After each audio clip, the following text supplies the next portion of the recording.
Welcome to our channel. Today we how to authenticate Nimble CRM by verifying email and MFA. To authenticate Nimble CRM, start by ensuring you have your email and password ready. Visit the Nimble CRM login page in your web browser. Enter your email address in the designated field. Next, input your password in the corresponding password field. Click on the Login button to proceed. If your email has not been verified yet, you will receive a prompt to verify it. Check your inbox for an email from Nimble. Open the email and look for the verification link. Click on the verification link to confirm your email address. Once verified, return to the Nimble login page. Enter your email and password again. Click Login. If your organization has enabled multi-factor authentication, you will receive a prompt for verification. Check the method of authentication setup, either via SMS or an authentication app. If using SMS, enter the code sent to your phone. If using an authentication app, open the app and retrieve the code.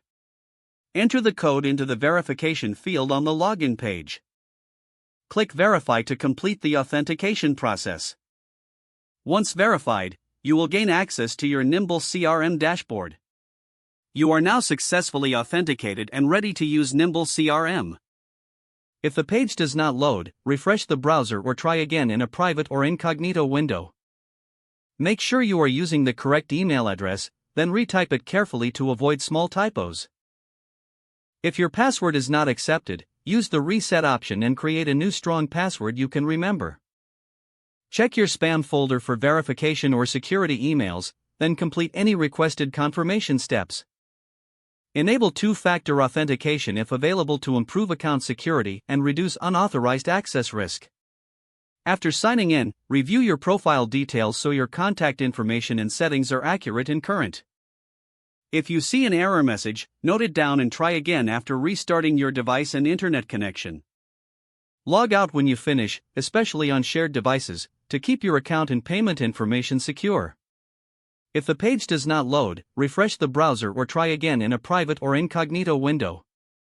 Don't forget to like this video and subscribe to our channel for more step-by-step tech guides.